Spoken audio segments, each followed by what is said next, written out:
Lily and Jack are awesome kids, very, very kind. They'll talk to anyone. They want to go with anyone. They're just looking to have as much fun as they can. Jack just absolutely loves bugs, dinosaurs, and anything like that.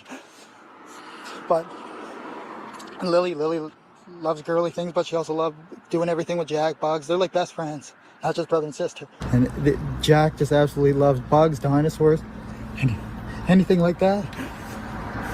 But Lily loves girly things, but she also loves doing everything with Jack, bugs. They're like best friends, not just brother and sister. He was a curious little boy. That's all he would do all day. When he was outside, was sit and turn boards over or rocks over, looking for bugs and worms. I had my granddaughter down digging worms for the chickens, and he would come down there and he would grab every worm that he could see.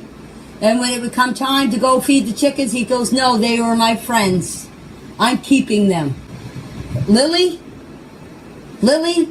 she was a Miss Prim girl, as I would say, if that's what you call it. I guess they call her a diva or whatever, but to me, Miss Prim.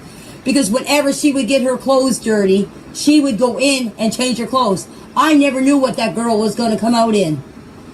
She had a kitchen out in the yard. I had a play kitchen. I got a play kitchen for them. Well, for my oldest two grandchildren.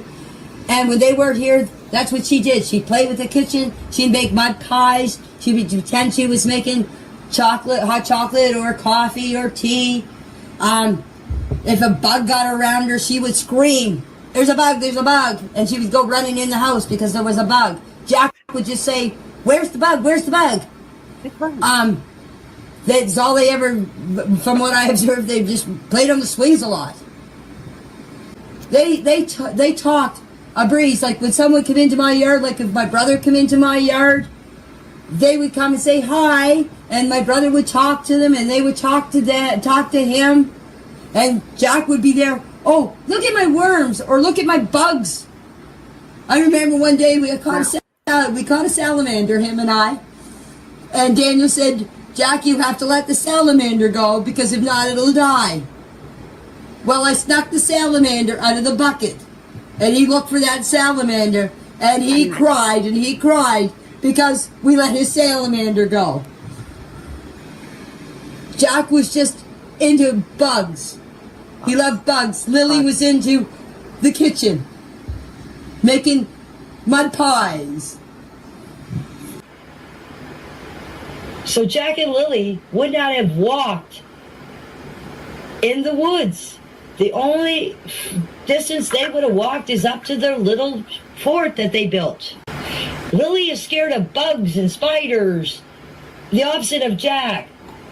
When I see them out here in the yard and there's a fly or a bug or something, if Jack gives her one of her bugs, she goes, I don't want that, or worms. She won't touch worms. She won't touch bugs at all. She gets scared of them. She runs in the house when there's a fly or something around her.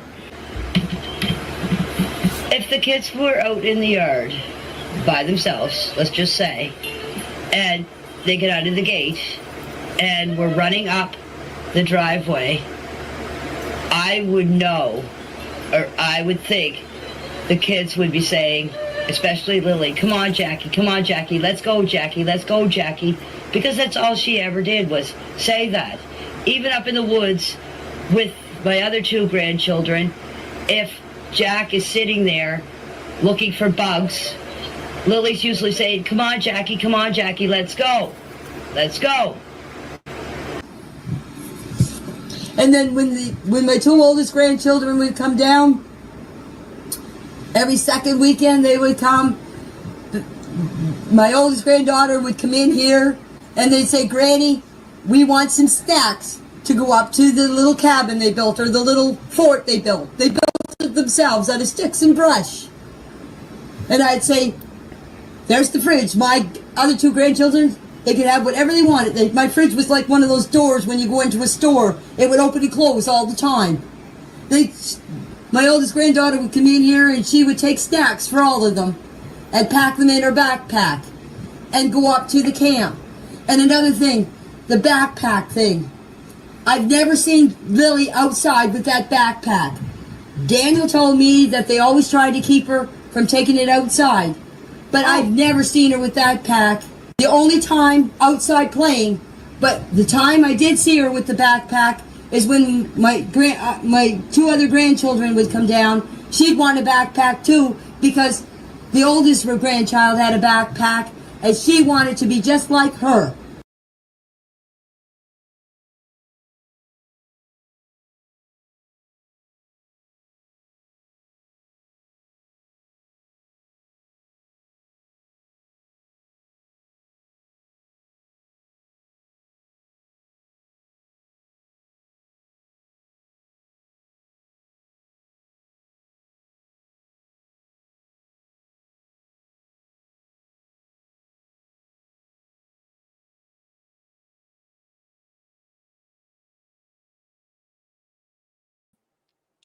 Right, okay, can you hear me now?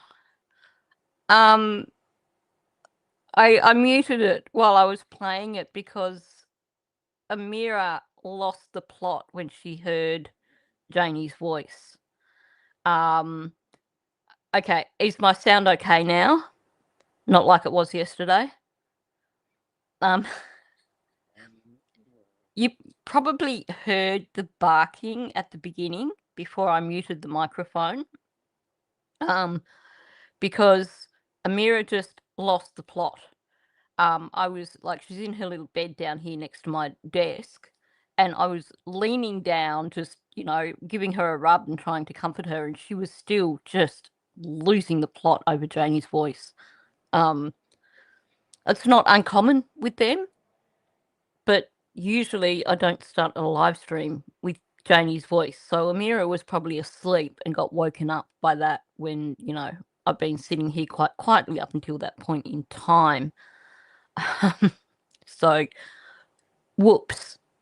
Yeah, I played that audio about the other two kids could take whatever they wanted because I was talking about that the other day when Daniel was saying about how Janie's dog would jump up on the kids. So they had to keep the kids away from the dog.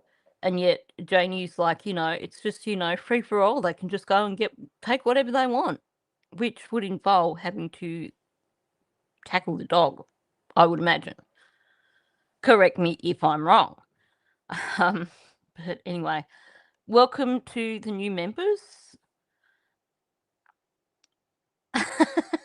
Joyous, I can imagine.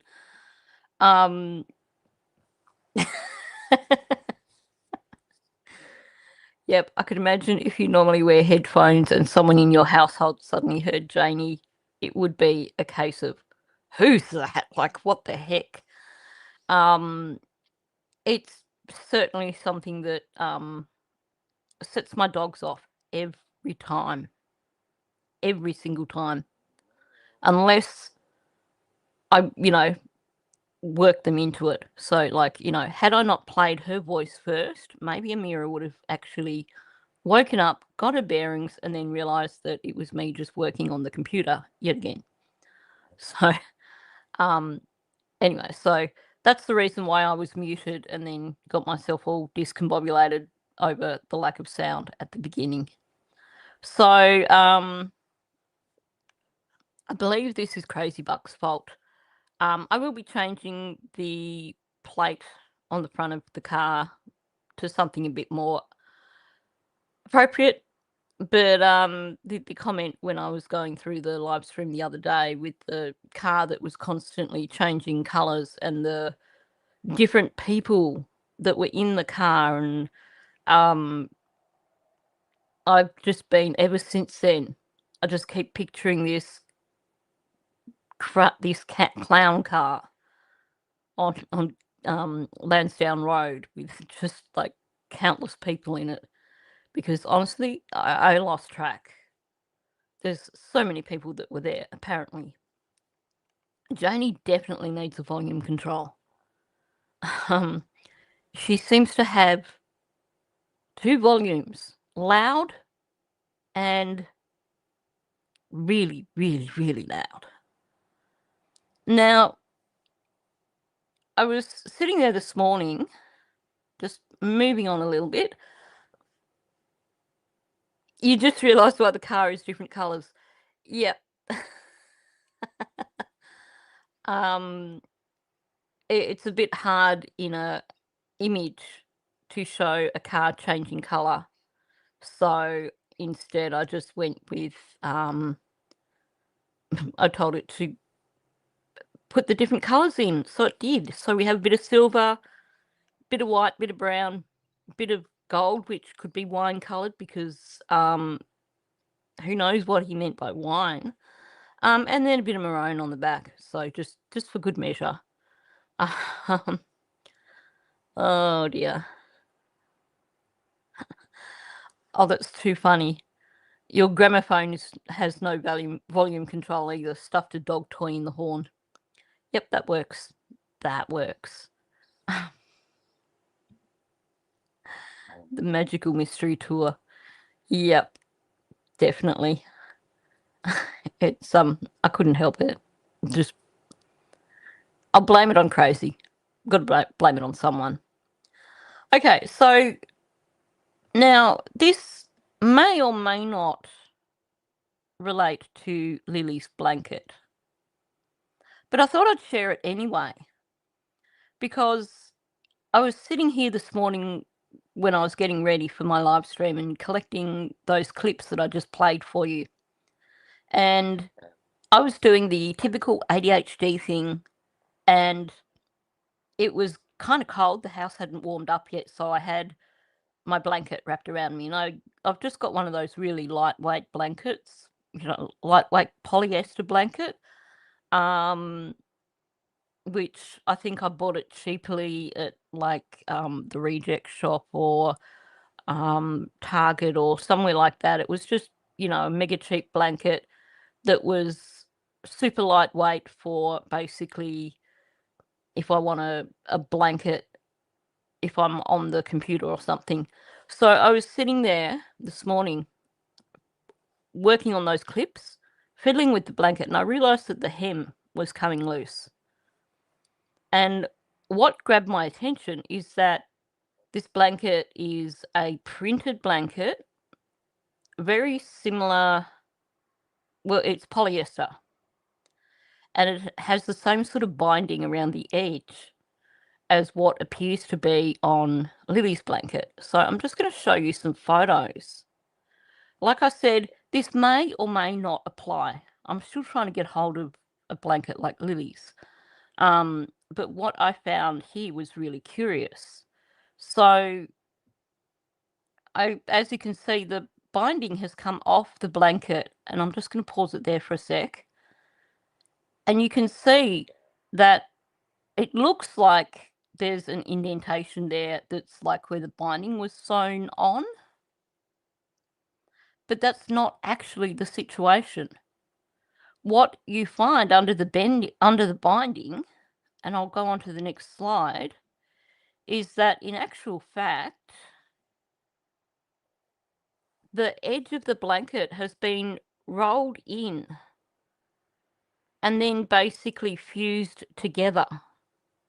And then the binding has been put over the top. Now, I'll show you I have been called a 12-y before, but like I said, these are really soft, lightweight blankets. They're really good for just grabbing if you're working at your desk and they're not bulky. So I'll just show you just to give you an idea. So it's a really soft, it's your polyester, pretty much the same sort of weave as Lily's blanket. And what you tend to find is that, now I looked at the 12-y,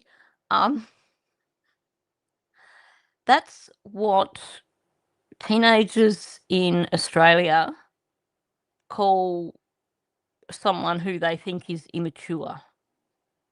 So me having a unicorn blanket, some teenagers would call me a 12-y for having a unicorn blanket. Anyway, I'm happy to wear it. I don't care. Yeah, they are a major fire hazard. Anyway, so when I was researching Lily's blanket, those blankets are actually made in China and imported from China. And this blanket is also made in China and imported from China. And you tend to find that with these kind of printed blankets, they're all produced in the same factory. And then you get, you know, the brand version that have the brand label on it. True. It's Pegasus. Because Pegasus is way better than unicorns. So a lot of these printed blankets are made in the same factory. So it just got my attention that when you have the binding coming loose, that you actually have the edge of the blanket rolled in and sealed on itself. It could be irrelevant, but it was just something very interesting that I wanted to share. And I can assure you, there's no way known that I could possibly tear this blanket. It's not an overly thick blanket at all. Like I said, it's a nice lightweight one. It's a lightweight polyester. But there's no way I could rip this blanket if I tried. I would have to use proper haberdashery scissors if I wanted to cut it, which I don't want to do because I do actually like this blanket. So, yeah, I just thought that was something to share, just as something to contemplate. But anyway, hopefully, who knows? Just something I wanted to mention. I don't think I've got anything else to add. Aside from that, I'll probably be pausing a bit, yawning again, because once again, I was doing the waking up through the night and focusing on things when I shouldn't be focusing on things and instead trying to sleep. So, yeah, occasional pauses while I yawn, I think, during this live stream. I will try not to make them too frequent, but it's one of those things you can't control. I can do two things at once too, but it's hard to talk when you are when you're yawning. Okay, so let's just jump into the Daniel audio, I think. I think my brain is, if there was anything else that I was going to say, it's gone out the window. Oh, I know what I was... Right, TV to watch. Okay, I do know what I was going to say. Before we jump into this audio, we're just about to reach the part where they're talking about what the kids had to eat the night before they allegedly went missing. So my question to everyone in here is, you can either put a 1 or you can type what you had. If you can remember what you had for dinner last night, put a 1 in the chat. If you can't remember what you had for dinner last night, put a 2 in the chat. Probably better not to type in what you had for dinner last night because I'm going to get hungry and then we're all going to get hungry. But I'm only seeing 1s here because generally it's not that hard to remember what you had for dinner the night before, especially not in the morning. And see, the thing is, there's always 1 didn't eat last night. Yep, actually, I must admit that was me a few nights ago. Oh, yeah, I shouldn't have started that. But I wanted to make a point. See, the thing is, then you can turn around and say that he can't remember what he ate or whatever he says, and we'll get to that in a minute. Yeah, same here, Sassy Cat. It would take me a few minutes to stop and think about it. But if I stopped for a moment, if I was sitting down with investigators, let's say I had 2 children who I had just reported missing. So investigators were sitting down with me in a vehicle that day, that morning, and asking me questions. And I could guarantee that one of the questions they would ask me, because they have to treat it as a criminal investigation, even from the get-go. So when they are asking questions, one of the questions they are going to ask is, what did the children have for dinner last night? And if you say, well, I'm not sure because I wasn't in there, well, did you have dinner? And if so, what did you have? So I just wanted to point that out, because I could guarantee that if we were able to see records of interview for Janie, Daniel and Malaya from the 2nd of May, we would know. We would see in those records of interview what they had to eat the night before and what the children had to eat the night before.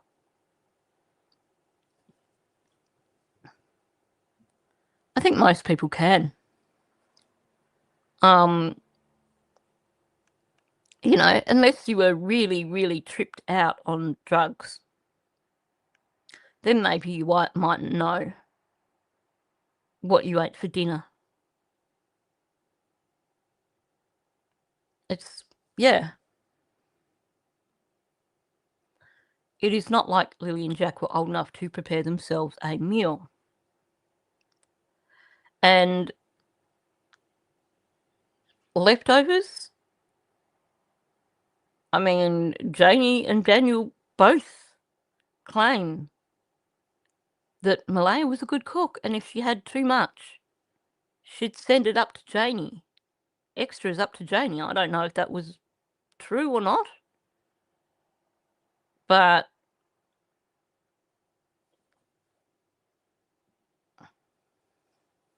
I wouldn't be surprised if they were just given snacks. If they made it in well, if they had dinner. If they weren't already gone by dinner time. Anyway, so with that in mind, let's jump in to some of this audio. Yeah, they did say bagel. Oh, she thinks. Malaya wasn't even certain. She thinks that she got them bagels. But not certain. She really wasn't sure. Like, wouldn't you know?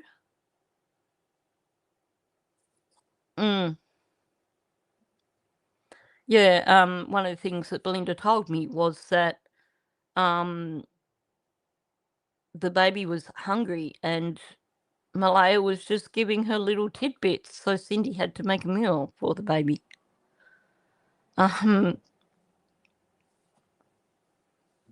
You would think so, wouldn't you, Alana? If you buy something, you're gonna know what you bought. And if you're buying food for your children, then there is a thought process that goes into that. The thought process being, well, hopefully, what is something that's going to tide them over until dinner time? And what is something that they are going to eat? What is something that is not going to make a mess in the vehicle? What is something that is affordable for us as a family of 5 who aren't getting a lot of money right now?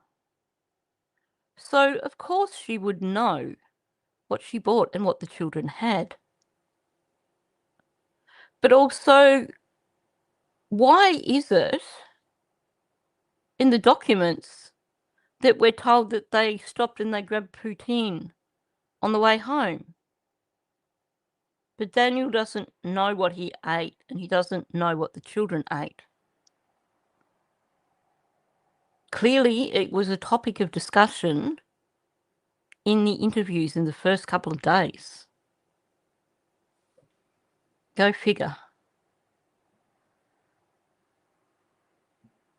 Oops. Yeah, when you're strung out, you're never hungry. Yep. And when you're cheap and greedy, you only want things for yourself. Yeah. They probably just gave him a bag of lollies or something like, here, shut up, stop complaining. Poutine is, now help me out with this, guys. It was explained to me. It is chips with gravy and cheese. Oh, chips as in, fries. Fries, we call them chips here in Australia. Fries with, here we go, fries with gravy and cheese curds. So, squeaky cheese, I was told. So fries with gravy and squeaky cheese. So does the cheese actually have to be like melted all over? Or would it be like chunks of something like halloumi or something? Because that's kind of squeaky.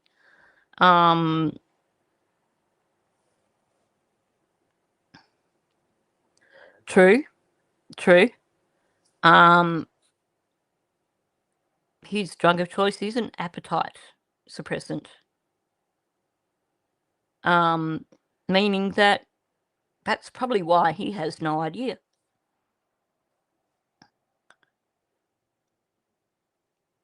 So it is like chunks of cheese. So you could make it, because I don't. Squeaky fresh cheese.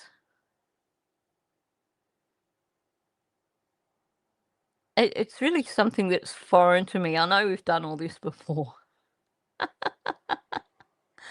I know we've done all this before, but the concept of squeaky fresh cheese still confuses me. Yeah, shredded mozzarella I could do.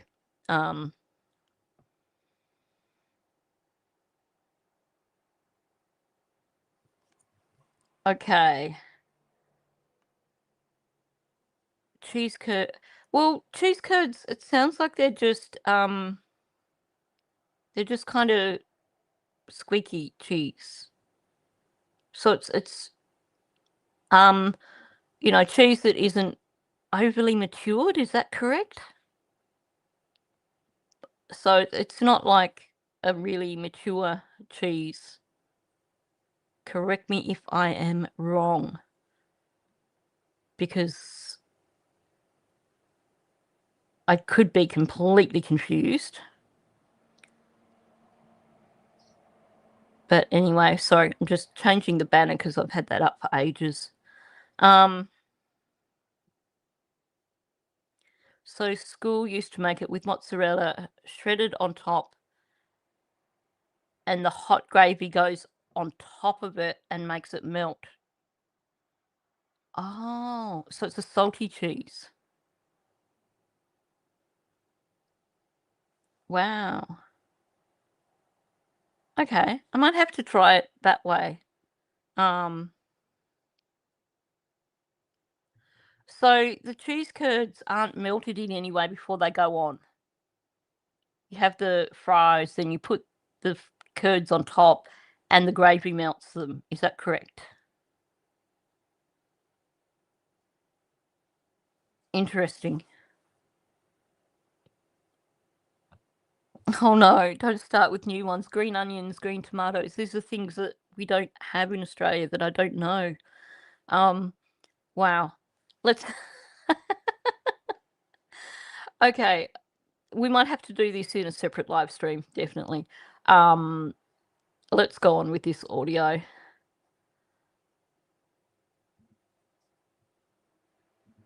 Where I feel that I'm not needed. And I've, had that feeling for a long time, but I still try to always say, do you have any questions for me? Do you need me? I'm willing and ready to do everything. And yeah, it just seems like He's just so helpful, isn't he? He's just always so helpful. Green onions, scallions, micro leeks. That does sound like spring onion. Are they just like they've got little white bulbs on the bottom and then they're really long, thin, narrow stalks? Because if that's what you're referring to, that's what we call spring onion.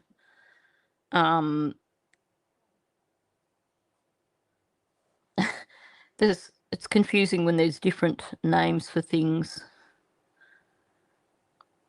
So yeah, super helpful Daniel, what a hero, what a chum. it's been a long road. And I'm going to ask you, because we know that you don't know what Jack and Lily had for supper on Thursday night, but were there any leftovers for you? What did you eat for dinner on Thursday? Or did you? To tell you the truth, I don't remember what I ate. That's a memory I didn't save, I guess. It wasn't saved in the hard drive in my brain. That's a memory that I didn't save, I guess. It wasn't saved in the hard drive in my brain. Seriously. Like I said, they would have spoken to all. Well, we've been told that they interviewed them pretty much straight away. And in a missing children's investigation, they are going to jump on things like, what did the children have to eat last night? Did you eat with the children? What did you have to eat? And we have them, I think, now without having the documents in front of me, I actually think it was Daniel who had said that they stopped on the way home to get poutine. Yeah. Sorry, you guys are going to stop making me do that. Yep, Daniel has a hard drive embedded in his brain. This explains why he can switch from being a detective to a psychiatrist or a psychologist to a scientist. The truth is, he's a robot.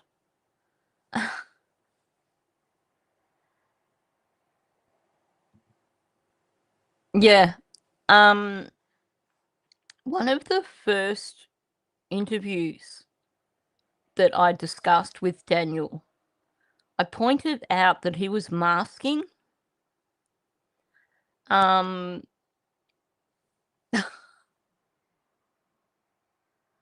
geez. Poutine, pizza. Well, easy to mistake them. Maybe Anita's got a hard drive in her brain as well. Oh my gosh. Yes, that's how the drones are able to follow him. They track the signals from his brain. Oh my gosh, so true, so true. Classic, totally classic. I mean, really. He didn't save it into his hard drive. Yeah, me too, Jeannie. More so, not for me, it's not so much about not knowing what their last meal was, but not knowing if they had a decent meal for their last meal.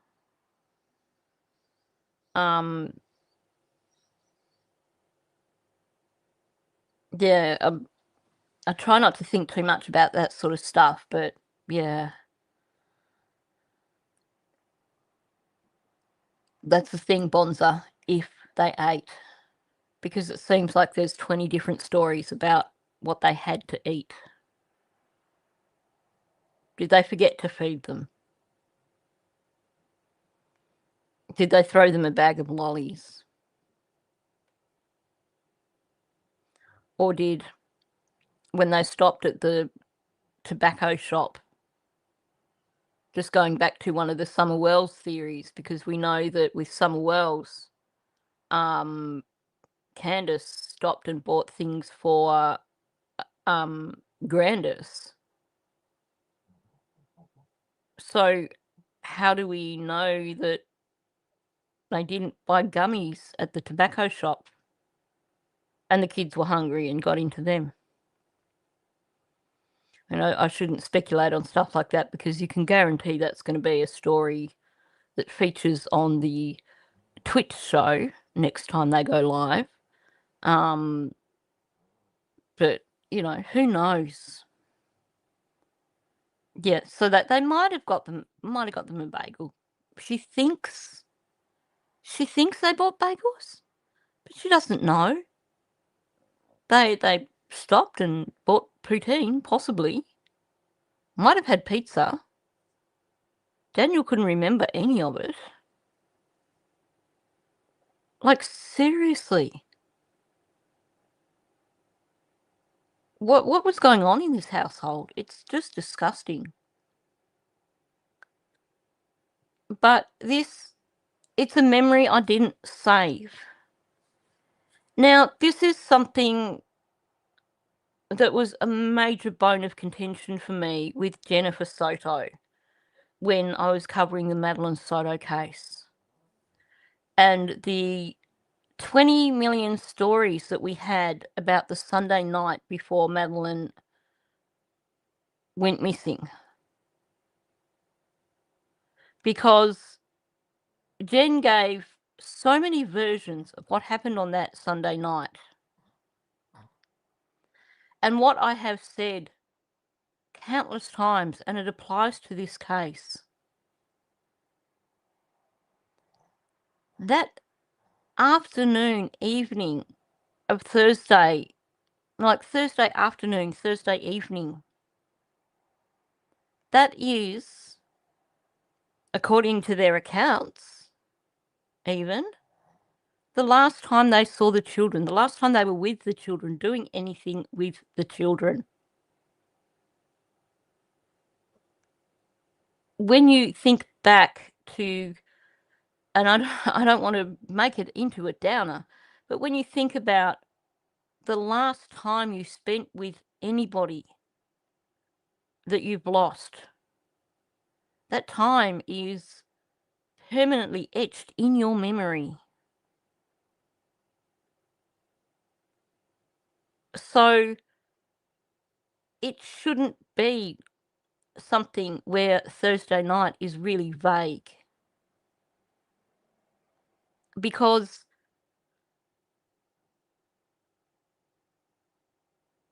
they have them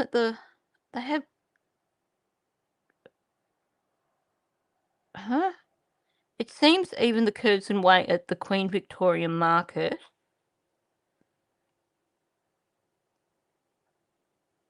don't actually sell curds and whey. It's been so long since I've been down to the Queen Victoria Market. So long. Exactly, Bonnie. You remember every detail.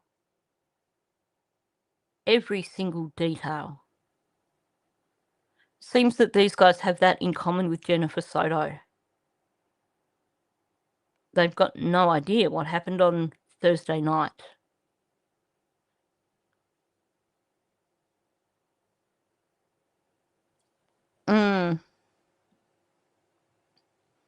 Only Janie talks about feeding the children snacks. One thing that stood out to me in when she was talking to Charmaine, she was talking about must have been while they were waiting for the RCMP, or when the RCMP were there, or something like that. And she just kind of casually comes out with that she gave the baby these snacks. And then suddenly it twigged in her mind that, hey, people are, criticizing her. And she's like, well, yeah, actually, I did do that. Like, you could tell it was something that just kind of tumbled out of her mouth. It wasn't something intended. And I think that with her own grandchildren, Janie probably did give snacks. I don't know about Lily and Jack, because she's very negative, just like Daniel is, towards Lily and Jack. Oh. South Australia cheese curds, Alexandrina Cheese Company, fresh cheddar curds, or cheese curds Australia. Thank you. Yeah,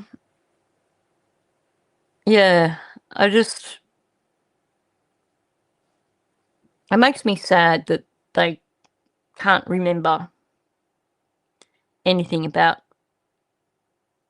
when they were with the children last. Or maybe they just don't want to talk about when they were with the children last. Yeah. Her own grandchildren were allowed to go into her motorhome and get snacks, but not Lily and Jack. Not a chance. Yeah, I doubt it too. I think Janie gave her grandchildren snacks. I think Janie resented Lily and Jack. I think the speculation that she liked the mother of Daniel's children, and that she wished that marriage hadn't broken up, and resented Malaya and her children for coming in after that. I think that speculation probably is correct.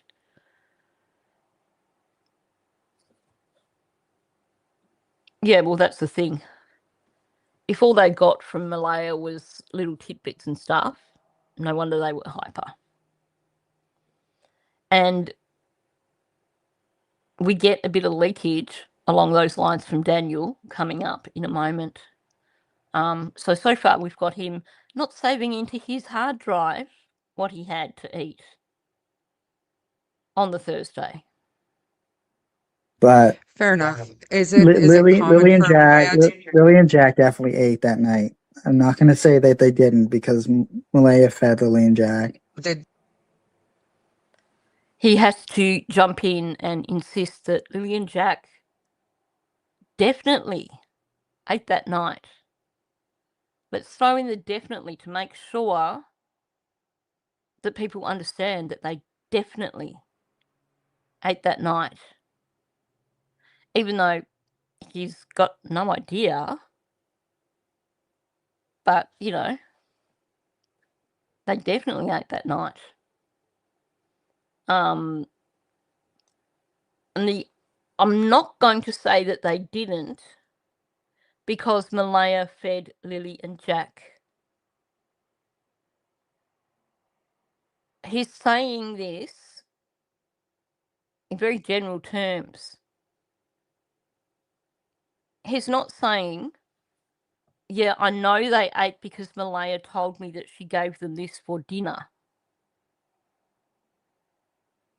He's saying Malaya fed Lily and Jack, and he clarifies it. Did Malaya usually make dinner for the family, or was that just kind of a, she'd feed the kids and it was kind of fun for yourself? No, I'll answer that. Malaya always made sure we had meals made. Like Malaya's a good cook. Like she knows what she's doing, and she always fed the kids, or the kids always had snacks. Bam. She always fed the kids. Or the kids always had snacks. Not and the kids always had snacks. A little bit of leakage there. So if she couldn't be bothered cooking, the kids got snacks. So his statement, his statement here, when he said, I'm not going to say that they didn't eat that night because Malaya fed them, he's not saying specifically that they fed them that night. This is the evasion happening. He's giving answers that sound like he's answering the question, but not really. He's giving very general answers. Well, Malaya fed the kids. When did she feed the kids? Of course she fed the kids, because if she didn't feed them periodically, then yes, they would starve. And then we get the Malaya Malaya always made sure we had meals made. So again, even just getting that sentence out about having meals made, he can't get it out as a full sentence. He stumbles in the middle and he throws in a like in the middle. And when Daniel is throwing in a like in the middle, this is one of his baseline things that we've seen over and over again now. The moment he throws like in the middle there, we know that he's being evasive. He's giving the answer that he believes he should give, that is not necessarily a truthful answer. So we had meals made. Not a full sentence. And then he stumbles over Malaya's a good cook. He's like Malaya's a good cook. So he's really struggling to spit out about the kids being properly fed. And then even trying to say, she knows what she's doing and the kids are always fed. But that's all, he's tripping over himself the whole way through. And then he comes out with, or the kids always had snacks. So it sounds to me like the kids were lucky if they got a meal cooked for them properly.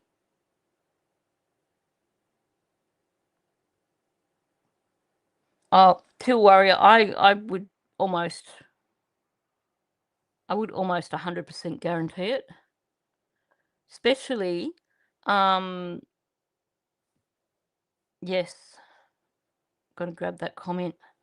Where's it gone? I would imagine that they didn't worry too much about getting the children fed before getting them off to school, because they knew that they would be fed at school. So why go to the effort? Yep, I saw it exactly the same way, Erin. When Angeline was laughing about Lily being a food hound, was that what she said?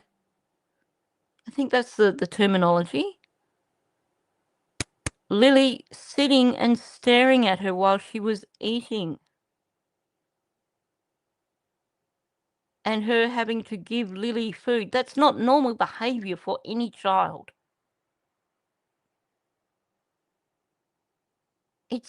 I've never seen a child do that when they are in an environment where they have snacks, healthy snacks in between meals, when they have proper meals. I've never, ever heard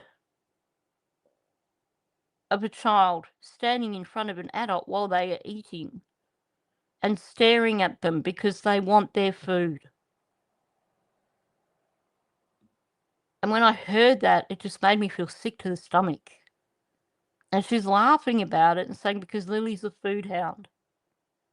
No, because clearly Malaya didn't bother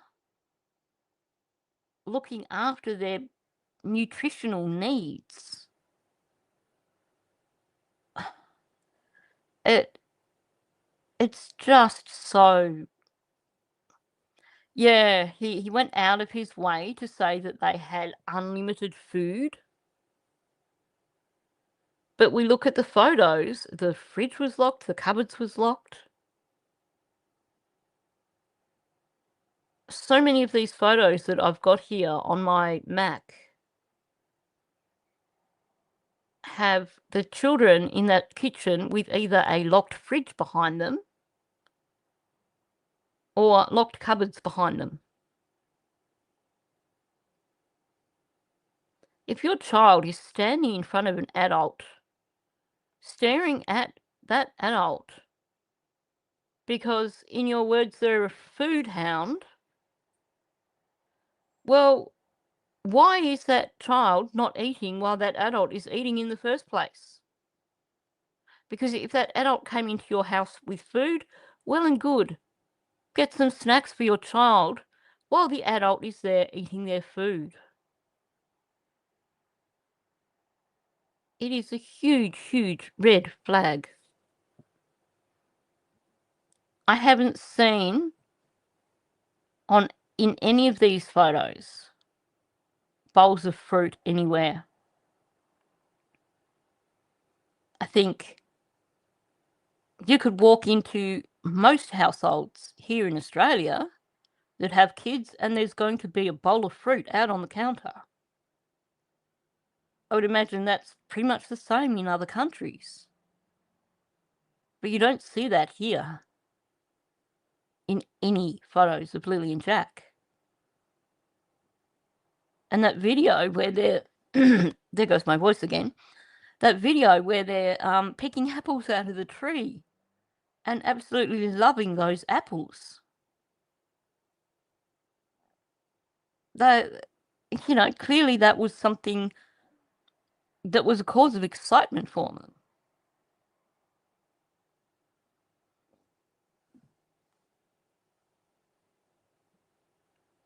Yeah. Scamnita makes up everything. Every single thing that comes out of her mouth is based on something she's heard somewhere else. And then she turns it into a dramatized story. I wish they would just shut her down. Well, that's the thing too, Bonza, and I'm trying to pin that. Who turns up to someone's house if you haven't eaten and you're going to visit someone? Then you're either going to eat on the way or you're going to bring enough food for everyone. It's just odd. I agree. They were hungry, they were in survival mode.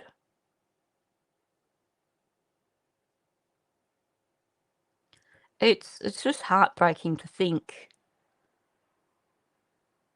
how neglected these children seem to have been.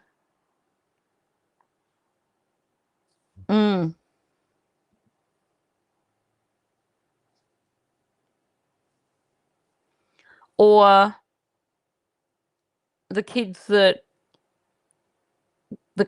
the teacher takes the kids on an excursion and there's that one kid, like an excursion where there's food somewhere, and there's that one kid that just does not stop eating, and you wonder what their home life is like, because the other kids are just like, they grab what they need.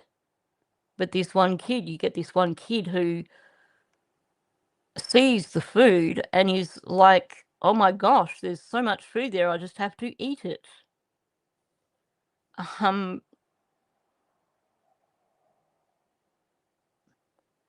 Yeah. I know of many, many teachers who will buy bags of fruit and keep bags of fruit in their classroom that are basically there for the children to just help themselves to. I know of schools where kids catch the late buses. You know, their bus doesn't go straight after school, and you have like parents and friends and that someone might drop in with a bag of apples or something for the kids so that the kids on the late bus can help themselves. And for some kids, that's the only time they get fruit and stuff. Thank you very much. Whoops. Thank you very much, Mega.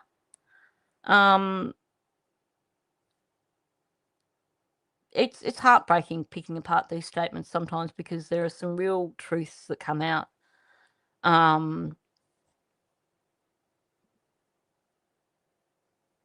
Yeah, he was really enjoying it, and no one had bothered to cut it up for him. Yeah. Yep. Hungry children don't understand another child's lunch or snack is off limits to them. Yeah. A lot of schools have, you know, recess and lunch foods in reserve for children. And when things go missing out of bags and lunch boxes, 100% of the time you can guarantee that the child that's responsible is doing so because they're things that are not provided to them. It's just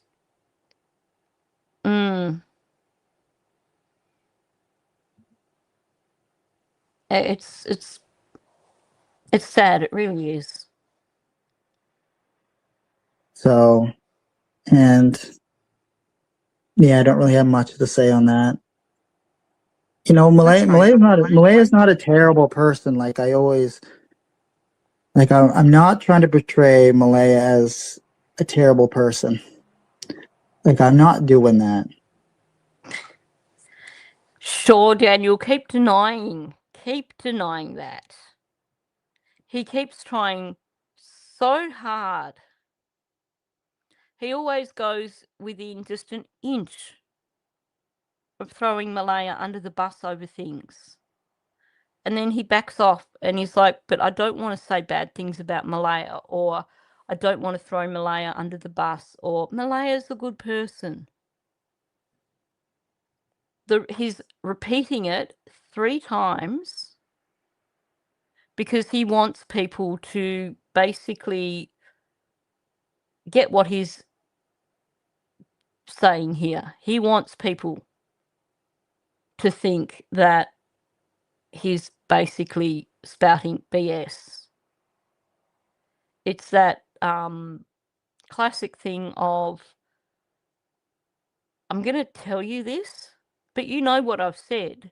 So you know when I say this that actually it's the opposite because I've already primed you over the last 12 months to understand my thoughts on Malaya.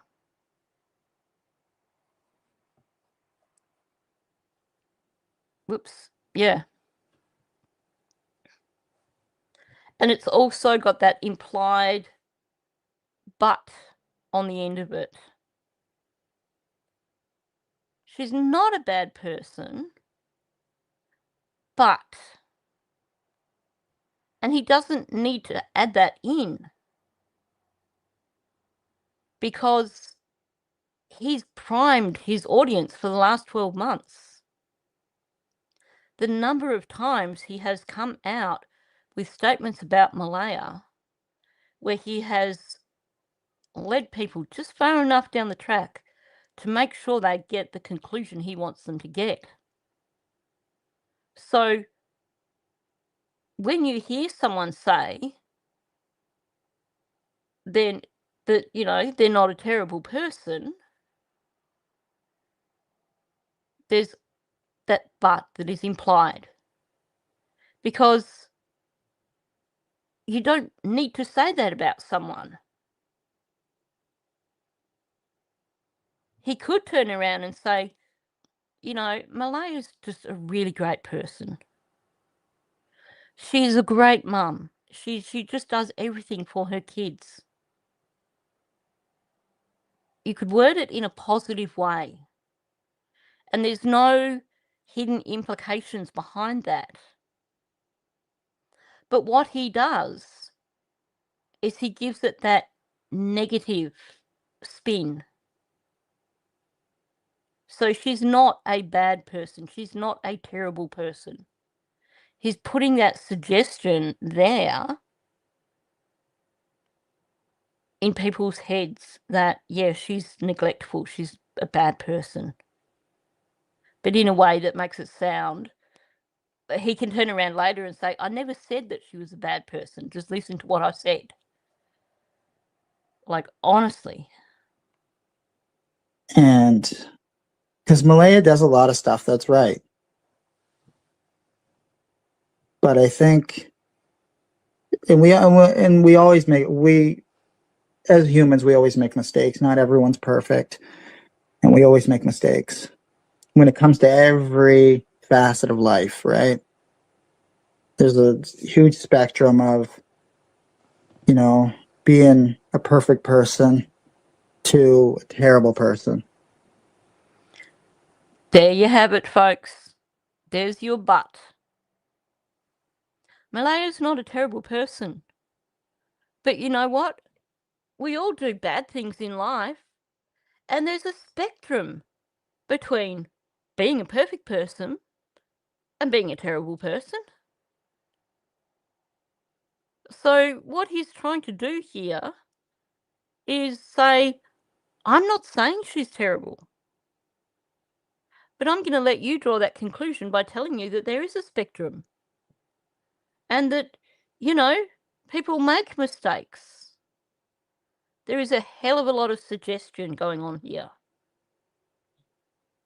He doesn't say it outright. He just puts the suggestion there so that his audience will draw the conclusion. This is a classic example of what I keep saying about with Daniel, in that he never makes these outright accusations. He just basically leads the audience along just far enough to make sure that they get over the line, to make sure that they go in exactly the right direction he wants them to go in. Yeah, very passive aggressive.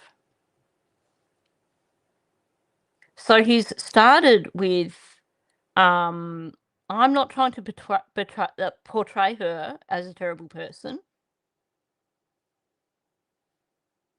But then his goes into talking about, you know, oh, she does things that's right, still talking about Malaya, and then he talks in general terms to make it sound like he's not talking about Malaya. But the fact that this whole thing is about Malaya, it doesn't matter that he's talking in general terms, because it is directed straight at Malaya. We as humans always make mistakes, so that's not talking about humans in general. That's him basically saying, yeah, she made some mistakes. And, you know, there's a spectrum from being a perfect person to being a terrible person. So essentially, you know, I'm just going to stop short here of saying she's a terrible person. I'm going to let you draw that conclusion for yourself. There's also a little bit of projection here, though, I think. I think part of the reason why he suddenly goes from talking directly about Malaya to talking in general terms is that this is kind of a dual purpose here. He wants people to understand that he's not a bad person. You know, people make mistakes. So this is a multi-purpose statement. It's a dig at Malaya. He wants people to draw a conclusion at Malaya, but he also wants people to stop and think, well, hey, maybe Daniel's not a bad person. Yeah, he has used drugs. Yeah, he's probably the reason Lily and Jack aren't around, but hey, there's a spectrum, so let's not judge him. Yep. Frequently making statements that they back out of before they can be accused of making those statements. I saw someone say Malaya's not so bright. I agree with you. Yeah.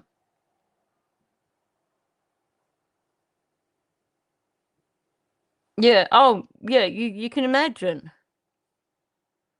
You can see here, just from what he's saying, just that level of coercive control, the level of passive-aggressive just language and stuff that's going on. So, yes, it was not a happy household. And I think certainly her her self-worth would have been very, very low while she was living with him.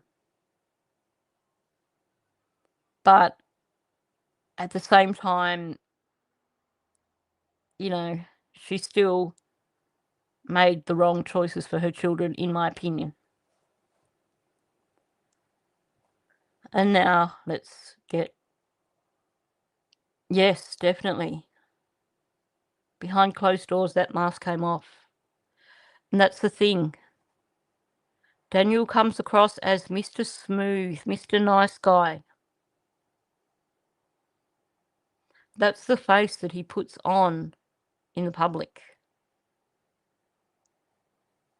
But behind closed doors, well, we've heard some of the things that were said by Malaya. I mean, we know that there are charges up against him at the moment from somewhere.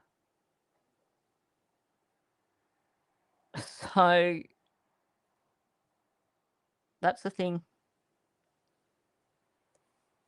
Even if there's an accident, a person calls for help, and they don't lie for a year. Daniel has made it really clear that he's not allowed to go near the reserve. There's no reason for Malaya to still be playing the game of, look at me, I'm totally innocent, I know nothing about what happened to my children. There's no reason for her to be hiding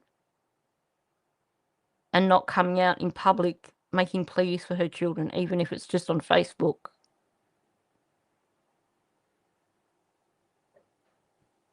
At the end of the day, all three of the people on that property need to be held accountable. Definitely. Shame on both of them.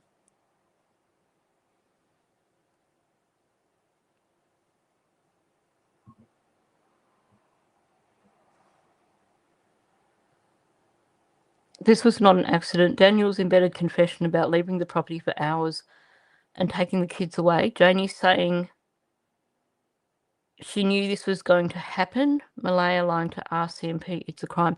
It's a crime regardless. I'm still leaning towards a fit of rage.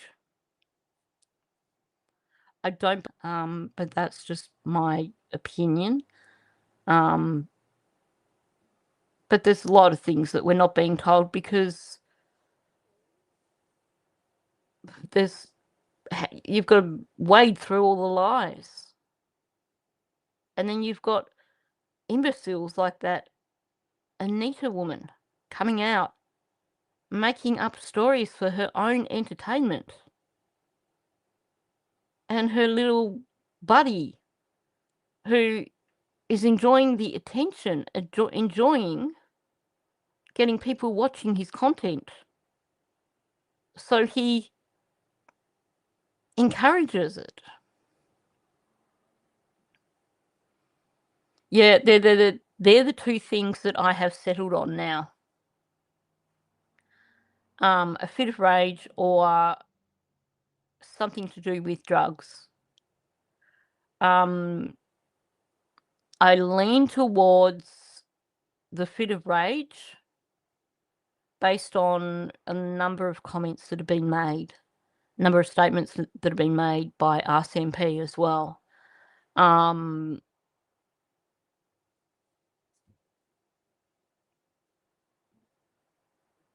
Yeah. Well, here's the thing. They took the children out for the afternoon. They took them shopping. You know what it's like when you take young children out shopping. That can cause stress. Also, when you go shopping and you are struggling with your finances, that's going to cause stress as well. So there's that. But there's also the possibility that while they were out, he might have got more supplies. But then again, it could be a situation where he was drugged up to the eyeballs and just lost the plot completely. All of them have spoken about how it suddenly went quiet. Janie talks about hearing Daniel yelling.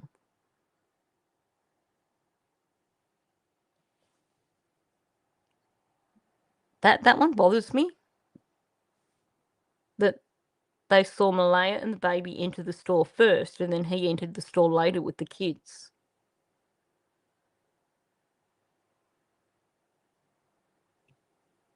Yeah, there could have been anything in that house.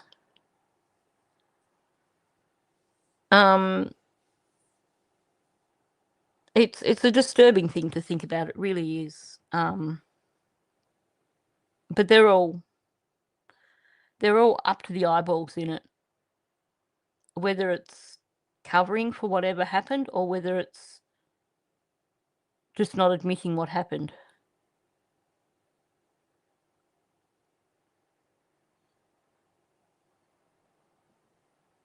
And Malaya doesn't fall at the side of being a terrible person. I just want to clarify that. Was Malaya using? He's just got to finish there to make sure that this doesn't come back and bite him on the arse. So he finishes with, Malaya doesn't fall on the side of being a terrible person. And he's like, I want to clarify that. So again, this is his denial. I never said anything bad about Malaya. I never said she was a terrible person. But he's given enough with that to basically lead people in the direction of believing that she's a terrible person. She's just not right at the very, very end of the spectrum there.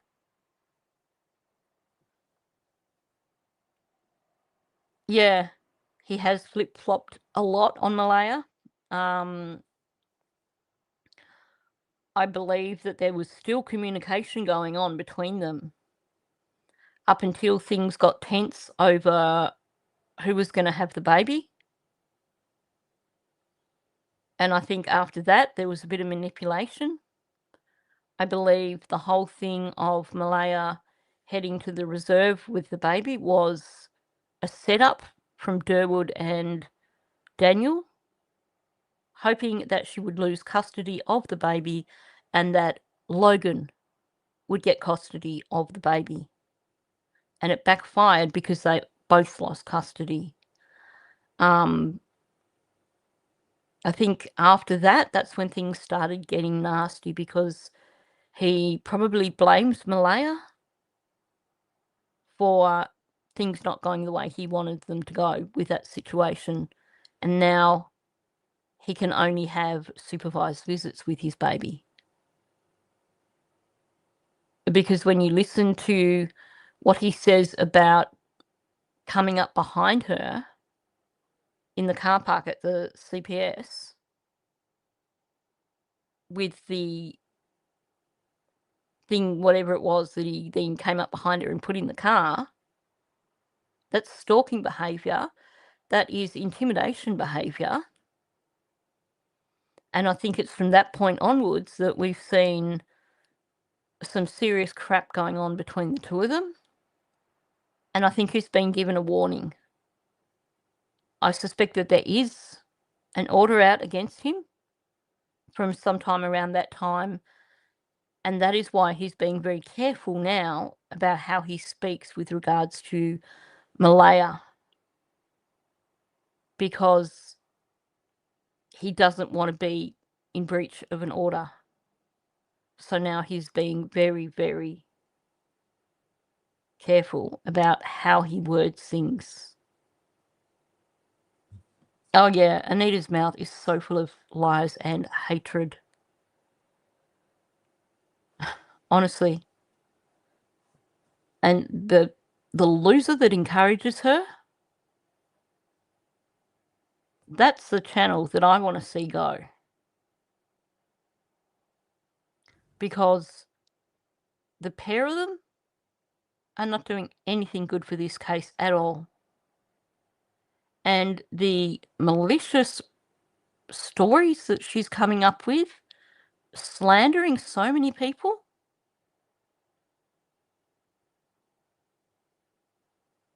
I believe she's still telling people that I gave out her private phone number and that now her life is at risk because I gave out her private phone number. Anyone who's watched my content knows that that's not something that I have done. And in fact, she gave out her own number publicly in a live stream twice. And then she seems to have forgotten, because then she blamed Cindy first, and then she blamed Jordan. She's blamed countless people for giving out her private number. And apparently now the story is Ninchi gave out Anita's private number, putting her at risk, putting her life at risk. And so now she's going to get herself a lawyer and take some legal action against me. Well, I have that audio where she gives out her private number on a live stream multiple times. So she can try, but it's not going to get her very far. Yeah, she also put her own number on Facebook. She put her car on Facebook. She put her business on Facebook. She also put the address of that Airbnb that she was staying at on Facebook. So good luck to her. She's also making similar threats against one of my subscribers. And again, good luck to her with that, because I have the receipts also to support that subscriber, should this be more than just piss and wind from her. Because exactly, Charlotte, she's all mouth. It's just an attempt to manipulate that audience. It's just another form of branding, which is actually something that YouTube does not look favourably on. And could well cost him his channel. Anyway, let's stop talking about that stupid woman. She will be gone eventually, even if it's through putting together a case personally and handing it all to the RCMP and saying, get this woman off the air. Because she should not be given a platform anywhere. Anyway, let's move on from that. Yeah, I am Summer Breeze. I shouldn't get riled up, but the amount of slander of people over the last 2 months from her is disgusting. Absolutely disgusting. Yep, the Dodo duo needs to go. Totally. And it will happen. Drugs when she lived on the property. Oh, yeah, I'll Sorry, answer. hang on. Everyone's perfect, and we always make mistakes when it comes to every facet of life, right? There's a huge spectrum of, you know, being a perfect person to a terrible person. And Malaya doesn't fall at the side of being a terrible person. I just want to clarify that. Was Malaya using drugs when she lived on the property? I'll answer it. Yeah, Malaya smoked the shatter pens, and she didn't do it every day. She didn't, you know, but you know, that's important to talk about. That she did do drugs. She never, you know, I never offered her like, because I do her drugs or did her drugs. I never offered her any. I never, you know, convinced her to ever do it, and I would never give her that, right? Because I know how detrimental hard drugs can be to some people, and I never ever pushed that upon her. But she did smoke the shatter pens. Lots of word salad. Lots of stumbling over his words. Also just answering the black eye thing. She allegedly got the black eye on the Wednesday at Paddy's. That is the story that we've been given. What was the question? That happens so much with Daniel, where you get all this word salad, all this bumbling, stumbling along, and you have to go back and think, well, what was the actual question there? So the question was Malaya using drugs when she was on the property? And there's a lot of kind of, but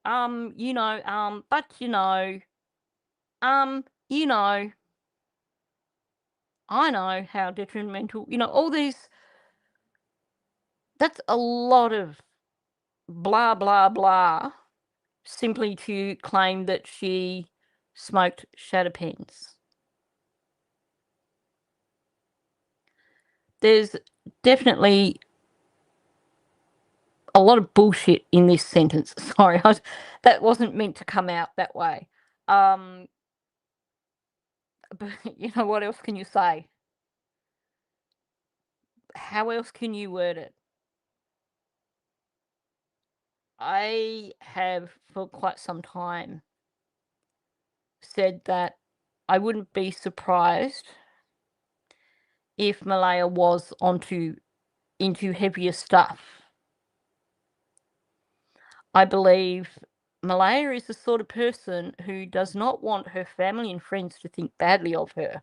So when Hayley tells us about the situation in the driveway, where she says that Malaya admitted that Daniel had been doing the hard drugs for some time, and Malaya had only found out when she was being induced with Meadow or something like that. That to me is classic deflection.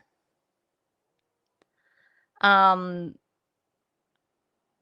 think it's that sort of thing where she's focusing on people, focusing on Daniel, focusing on him doing drugs to deflect from her also doing them. Saying to Hayley, yeah, you know, I found out that he was doing these when I was pregnant with Meadow. Laying it all on Daniel to basically not make herself look bad, because for her, the most important thing for Malaya is that people do not see her in a negative light. So, yes, with her family and friends, she's going to say, Daniel did all these drugs. He's such a bad person because he did all these drugs. It is deflection. And by saying that he's doing all these drugs, she's essentially avoiding them questioning her, because she's offering her own judgment. You know, they're really bad for you. He did this really bad thing. You know, for her, it's about, I know that they're bad and I recognize that they're bad, and I'm saying he did this bad thing. And because I can recognize that he did this bad thing, then that shows that I couldn't have done it because I'm recognizing it's bad. Does that kind of make sense? I know I've just done a Daniel and done some major word salad, but it's hard to describe that sort of personality. I find it very unlikely that she wasn't doing drugs on the property. I think there is some reason why Daniel wants to avoid dumping her in it. And maybe it goes back to whatever happened to the children. Maybe the pair of them were off the show on the Thursday night. And that led to whatever happened to the children. Yeah, I believe that a shadow pen is HCC. HCC. Sorry, don't worry about me. I was trying to read things at the same time. Yeah, I do believe that a shadow pen is marijuana, essentially.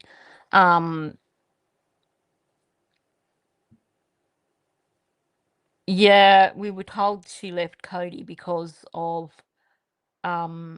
he was doing the drugs and the alcohol. So this woman just happens to get with these guys that drink and do alcohol, drink and do drugs. And she's like Snow White, butter wouldn't melt in her mouth. I'm willing to bet that Cody just probably was just becoming overwhelmed with living with her. You know, we haven't heard from Cody, so we don't know the full story there.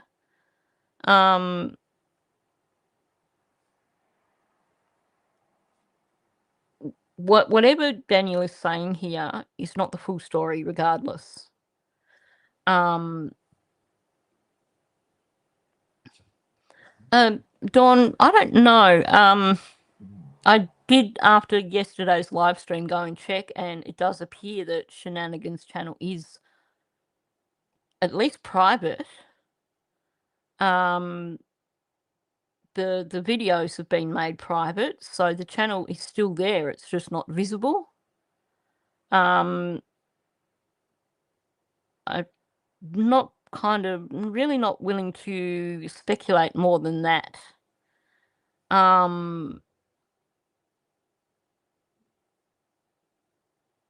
Yeah, see, that's the thing. Her complexion on the day of the interview was certainly not healthy, which made me wonder, that's for sure. Sorry, having trouble with trying to move chats and things. I think, you know, we could speculate all I can say from this statement that Daniel is making here is that there is something he is definitely not telling us. He is being extremely evasive. He is stuttering and stumbling over his words. So you get so much of and but and and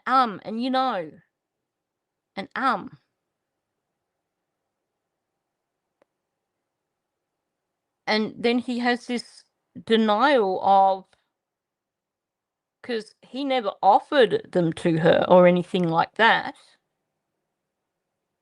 He never offered, and he's got to say that repeatedly. He never offered them to her. And, he never convinced her because, he would never do that. He would never give that to a person. There's a lot of nevers happening there. So maybe she did, maybe she didn't smoke shatter pens. But there is more to the story definitely going on here, because there's so many stumbling and bumbling words throughout that.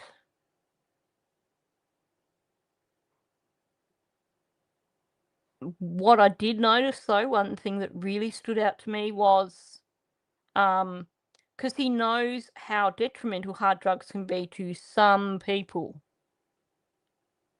Again, a little bit of deflection, a little bit of denial. Because according to Daniel, he can do hard drugs and they don't affect him the way they do other people.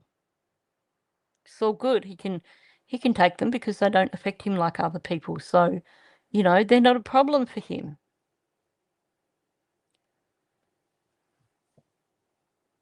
And then you get this comment, which I'm going to play, which I hopefully haven't run into. And that's I've seen it with my own eyes, and no one can ever take that experience away from me that I did see it. That's a really bizarre thing to say when you're talking about someone smoking shatter pens. That you saw it with your own eyes, and no one can ever take that experience away from you. Like, what? When he says that, it makes me wonder if maybe she didn't do shatter pens. Maybe this is just a new form of crapping on Malaya.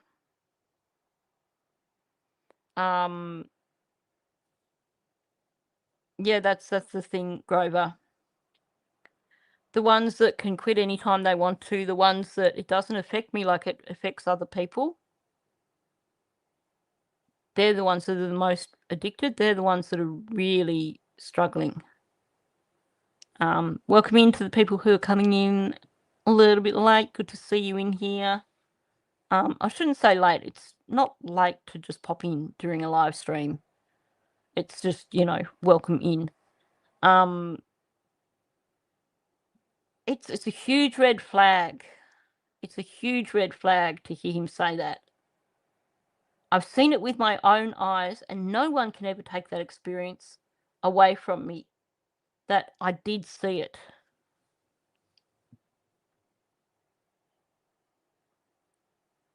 I think I need to go hunt down other references about his drug use, Malaya's drug use, and see if there are other statements. Like, I'm not going to do this on the live because I'm not going to make you guys sit around while I try and find it. But this is something I want to dig into a little bit more and have a look at other statements. Yes, exactly, Chicken Whisperer. In the documents, Malaya said they stopped to buy a vape pen for Daniel. So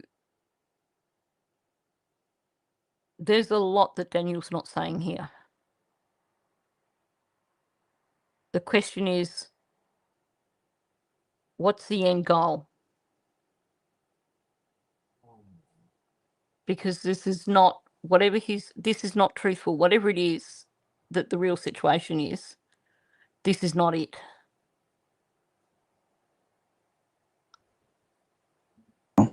Yeah. Right. And I think you also told me that those shatter pens, some of them are still at your Yeah. place. Since it's been a year. And there's a problem with that. Him telling Charmaine that the shatter pens are still at his house. Because how many times has he said, well, I wasn't doing drugs when the children went missing, and there's no drug paraphernalia at the house. Apparently a shatter pen is like a vape. It's like super strong wax. Is that correct? Like MJ wax kind of thing, like really, really strong. Oh, okay, so it's not illegal. Right,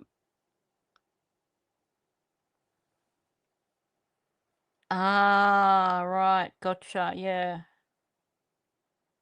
So even shatter pens, like the really strong stuff,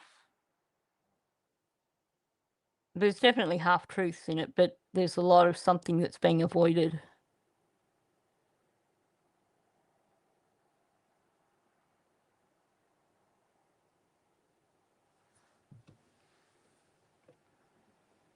There was a stop made at the reserve. They sell cheaper weed. It was in the documents.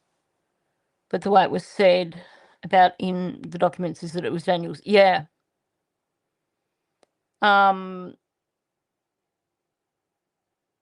We don't know what else they bought there.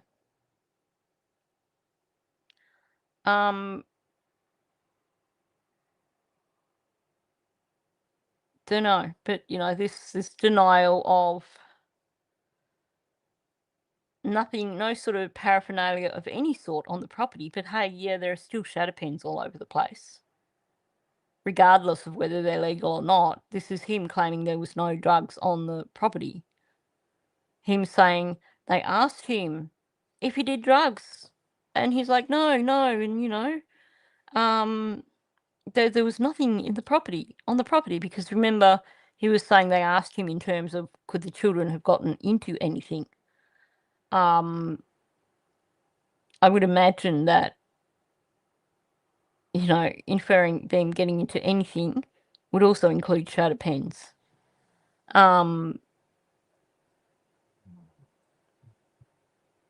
So have you, those first, say, 24 hours that before Malia left, did you ask her why she didn't get up that morning with the kids? Or, what would they normally eat for breakfast maybe? I don't know that you can actually say why did nobody give them breakfast or when was Jack's diapers last changed, but can you talk about the normal stuff that they would do? And if you ever did get the chance or thought about asking Malia why she didn't get up like she normally would? Okay. There's a lot there in that question. We need to train Charmaine to go with smaller questions, especially when it's asking Daniel stuff, because it gives him an excuse to avoid giving the answer. She did a great job with this interview, but occasionally she just had to get it out and it all came out at once.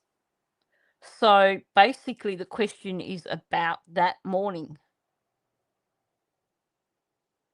Before Malaya left, did he ask her anything about that morning routine? That's just breaking the question down into something a little bit easier to kind of dissect. So, why she didn't get up that morning, what would they normally eat for breakfast, Jack's diapers, were they changed? So essentially the question is what was the normal routine, and did you ask Malaya if any of these things were done. Bear that in mind as he starts to try and answer. I don't think I will, ever talk to Malia again. And I'll say that right now openly. And nor will I ever go to Malia's community of Indian Brook, because I'm banned from there. I'm banned from that reserve. And if I step foot on it, I get arrested. But yeah, so I will never probably talk to Malia again. Do you remember what the question was? The question was, before Malaya left the property, in that first 24 hours, did you ask her anything about the morning routine? Did you ask her if she got up? Or why she didn't get up with the children? Or did you ask her why they weren't given breakfast? Or why, when Jack's diapers were last changed? The question was in relation to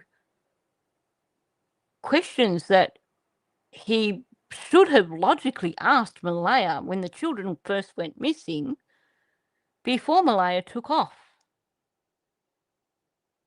But instead, he turns it around to, I don't think I'll ever talk to Malaya again. And, I can't go near her community because he's banned and he'll get arrested. And so he'll probably never talk to her again. He's avoiding, exactly, Alana. He's steering well clear of answering her question in terms of, did you talk to Malaya about why she didn't get out of bed that morning? Because earlier in this conversation, laying it all on Malaya and saying it's all her fault because she's the one that gets out of bed with the children of a morning while I lie in bed to make sure that the baby gets enough sleep. So now Charmaine is asking him, well, given that's the situation, did you actually, when you realised the children were missing, did you, before Malaya left, ask her why these things didn't happen this morning? Complete avoidance. And as it goes for like a normal morning, like the kids would have like either cereal, or they would have, because we have chickens, they would have, fresh eggs. And Jack's diaper last changed, I usually lay in bed with, as I keep saying this, I lay in bed with Meadow, so Malaya would usually get up with the kids and she would change Jack's pull-up. So just, because he would pee during the middle of the night, right? That's normal for, a 4-year-old kid or 5-year-old kid or 3-year-old kid. Again, not answering the question. He's gone on to talking about what would normally happen, which is not what Charmaine asked him. She asked him, did you ask Malaya why these things didn't happen? Since you claim that that was her role and you stayed in bed with the baby. And this is after, if you remember, when this case first came out, when this all happened, he was claiming that he did everything for the children.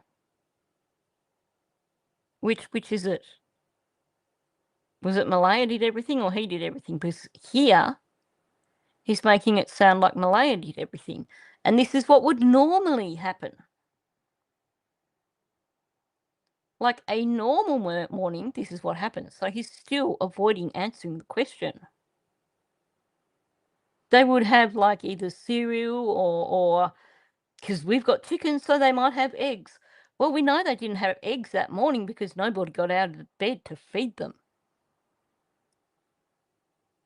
And apparently there was no food out. So how does that work? You didn't ask Malaya about there being no food out for the children anywhere? And he has to emphasize that, you know, his job was to stay in bed with the baby, to make sure she got sleep. It was all Malaya's job. Now, can those of you with children or grandchildren just help me out here?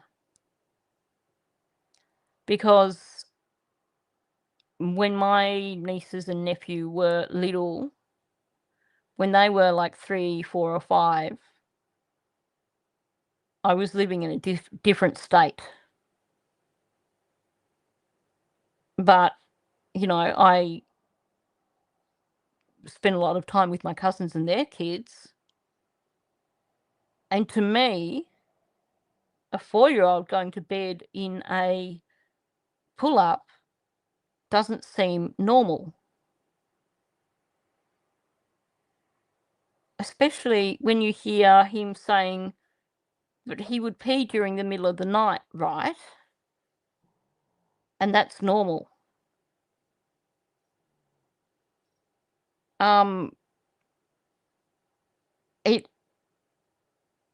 It shouldn't be normal. Like, I cannot see it being normal for a 4-year-old to pee in the middle of the night and to need a pull-up.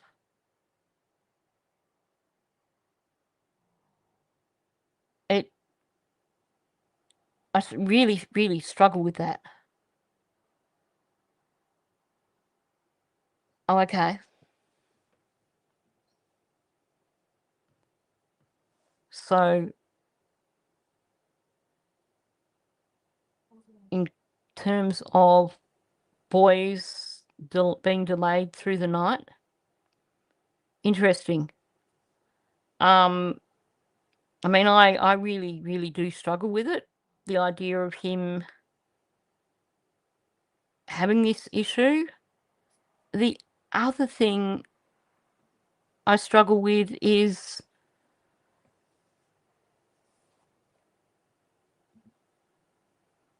it's not common enough to be called normal. Bam. That's where I'm at with this, Ariel. So often when you have a child who is older than, 2, 3 and has issues with bedwetting, then there is usually a trauma background.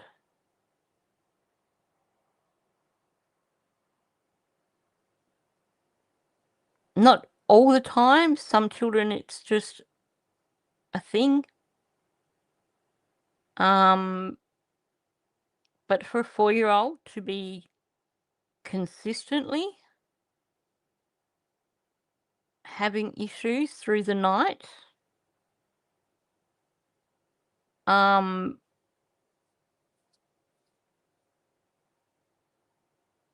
it's always something that there is something going on. As for sending him to school in a pull-up, because that's what Daniel has just admitted here, that Daniel was still going to school in a pull-up, that also concerns me.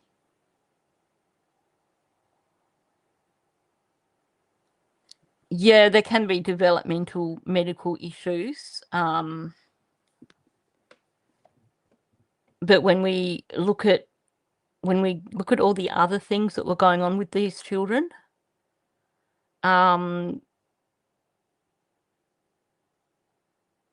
it's a concern. Well, it sounds like he wasn't everyday trained, because he says that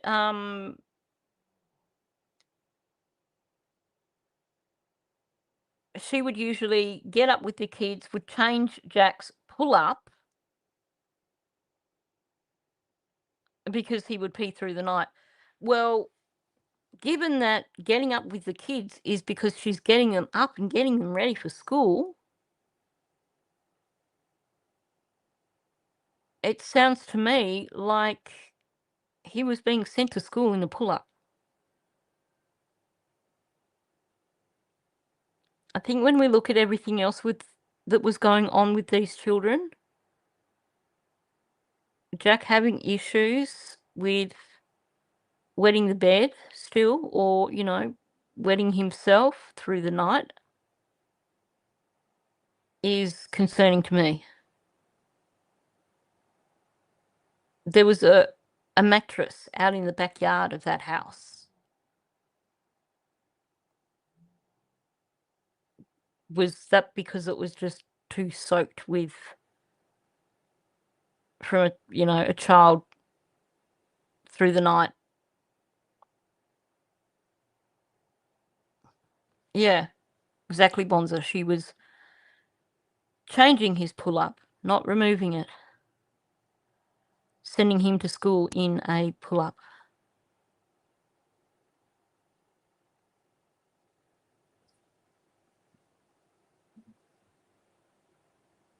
Yeah. Sometimes little children have little bladders because that's how it works. So you wake them in the middle of the night, you put them on the potty, and then they wake up dry. It's parenting. And that's the thing. Just putting a pull-up on them because they don't make it through the night, then they're sleeping through the night in a wet pull-up.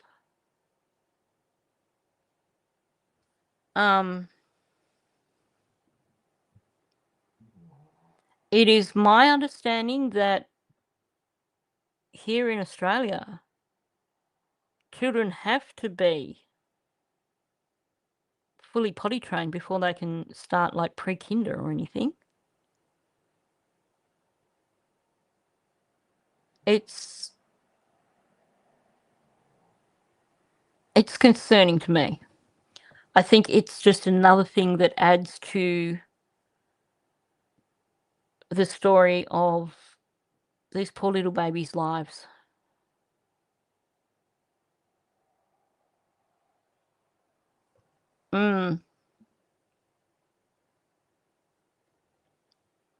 So essentially, what he's telling us here is that if they're based on their story, Jack would have wandered off into the woods with Lily with a wet pull-up because Malaya didn't get up to change it, and it would have got wet through the night. And the funny thing is, that interview that Malaya did with CTV, I think it was, whichever one, that one interview that she did,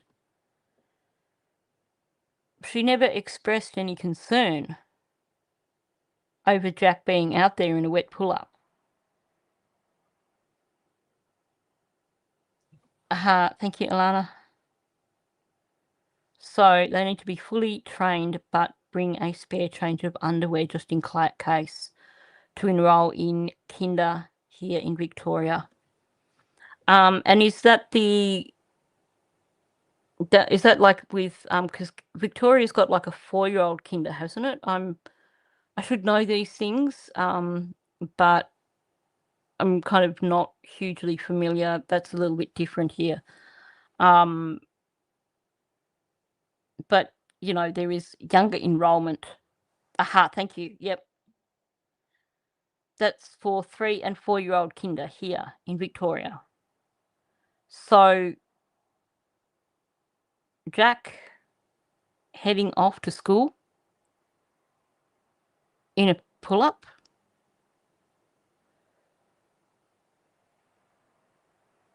It's concerning.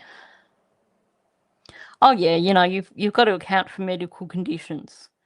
And usually if there is something like that, then there's usually a bit of funding available for that child for them to have a teacher's aide to help with things like that. Yeah, it concerns me. It does concern me.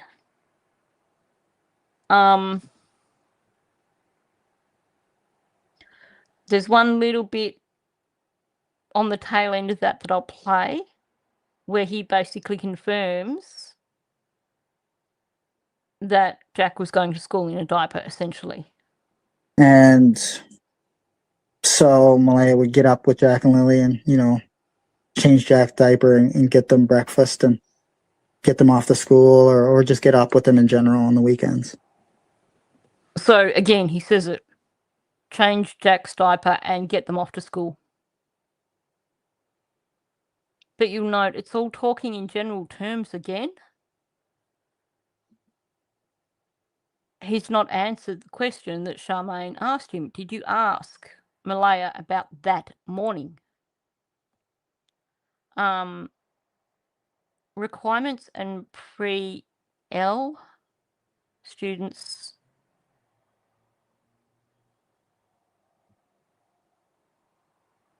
to not have to be potty trained. They view that as an accommodation.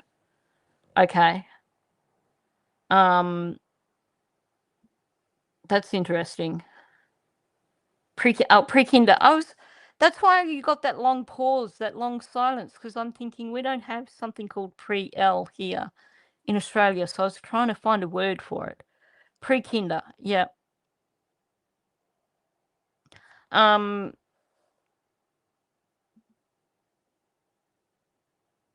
think he had very little to do with Jack and Lily. The next bit, which I'll cover in the next live, is him trying to give personal things about Lily and Jack. And he's clueless.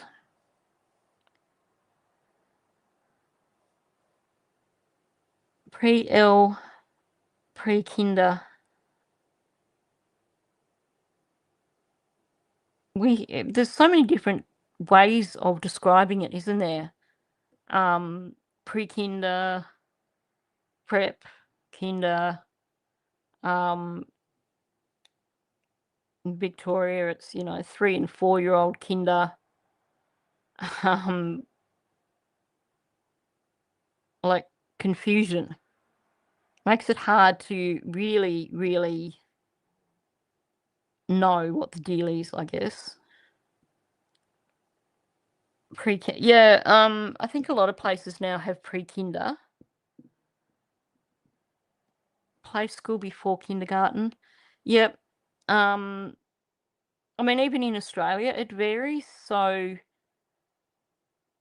the 3 and 4-year-old kinder in Victoria, you don't see that in some other states. So in Tasmania, there is kindergarten. That's it. Before kindergarten, they have pre-kinder in the last part of the year before they start kindergarten, which is kind of like playgroup at the school, where the parents go, like, for the last term of the year. The parents will go to school with the children and have like pre-kinder, which is basically just practice school, getting ready for kinder the following year. In some states, kinder still isn't compulsory, and you get children who start school at prep, and you see a huge gap in development. Some states, it is compulsory that they have to start school at a particular age. They have grade 13 in Canada.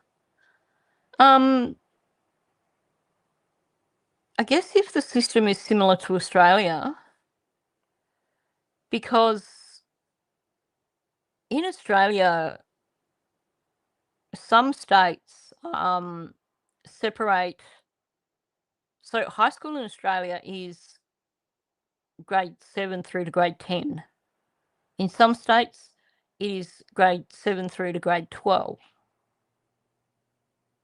And in the states where you have high school just within a 7 to 10 campus, then they actually referred to grade 11 and 12 as college, just to confuse people.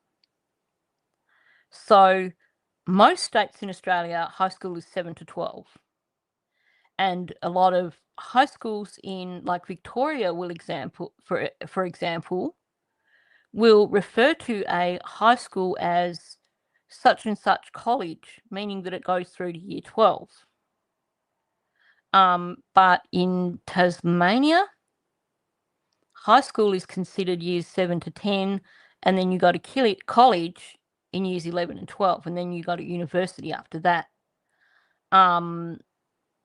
In places where there are separate campuses for years 11 and 12, children can go back for year 13 if they're, trying to complete their schooling, essentially. Some schools now have the middle school system. So when you have a lot of district schools, for example, they might have middle school, which is your grades 5 to 7. But that tends to be mostly in either private schools that have got, a full campus, or in schools in regional areas that have a K to 10 campus or something like that. So it's, it varies everywhere.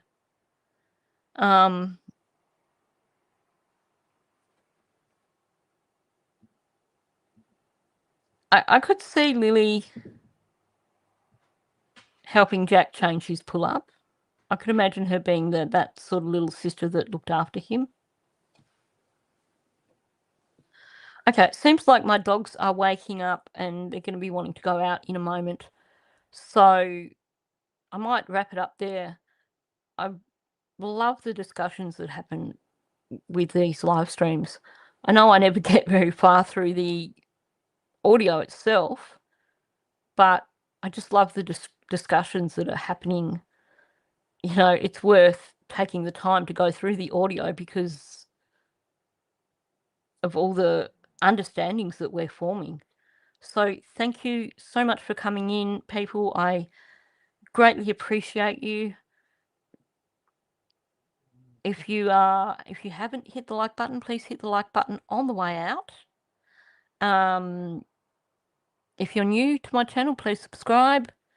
If you're listening on replay, please leave a comment. Even if you are listening now on the live stream, feel free to come back and leave a comment. That definitely helps get this out there into the algorithm. So thank you, and I'll catch you in the next one.